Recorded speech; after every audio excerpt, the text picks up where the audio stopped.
성경의 위대한 인물들은 하나님의 임재를 경험하고 인생이 180도 바뀌었습니다. 모세는 하나님의 임재를 경험하고 나서 애굽에서 종살이하는 이스라엘 백성들을 해방시키는 위대한 지도자가 되었습니다. 기드온은 하나님의 임재를 경험하고 나서 이스라엘을 미디안의 압제에서 구원하는 위대한 사사가 되었습니다. 성경은 다양한 하나님의 임재 현상을 보여주고 있습니다. 강한 바람, 지진, 불 등은 하나님의 임재를 나타내는 현상들입니다. 호렙산 동굴 속에 숨어있던 엘리야에게 하나님께서 지나가시면서 임재를 보여주셨습니다. 크고 강한 바람이 산을 가르고 바위를 부쉈습니다. 그런데 하나님은 바람 가운데 계시지 않았습니다. 바람 후에 지진이 있었으나 지진 가운데에도 하나님은 계시지 않았습니다. 지진 후에 불이 있었으나 불 가운데에도 하나님은 계시지 않았습니다.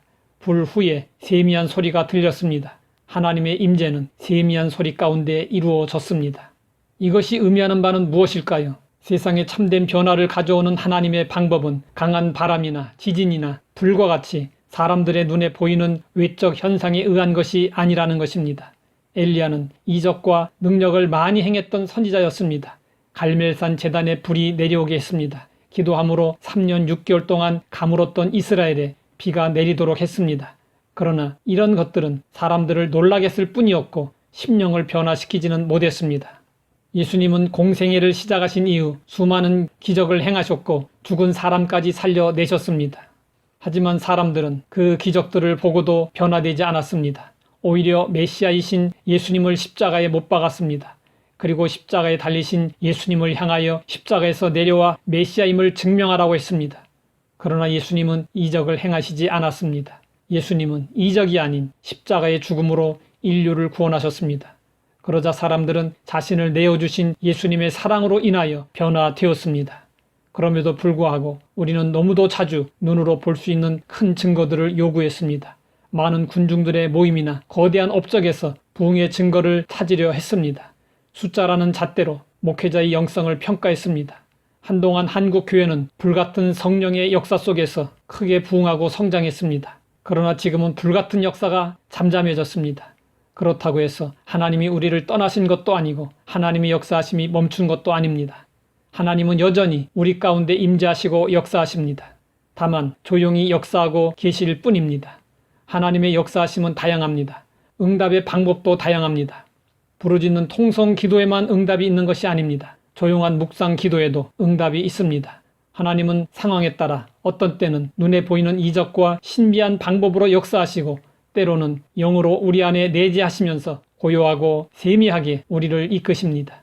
낙심한 중에 우연한 곳에서 실마리가 잡히고 뜻하지 않은 곳에서 슬그머니 문이 열립니다.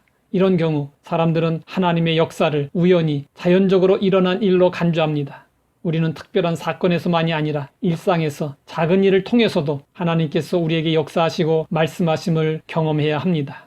그러기 위해서는 하나님의 세미한 음성도 들을 수 있는 영적 감수성을 길러야 합니다. 코로나19 상황은 그동안 교회 의존적이던 성도들의 신앙의 변화와 성숙을 요청하고 있습니다. 이제는 스스로 하나님을 대면하고 스스로 말씀을 읽고 스스로 기도할 수 있어야 합니다. 혼자서 또는 몇 사람이 같이 예배드리고 기도할지라도 하나님께서 그 가운데 임재하심을 잊지 말아야 합니다.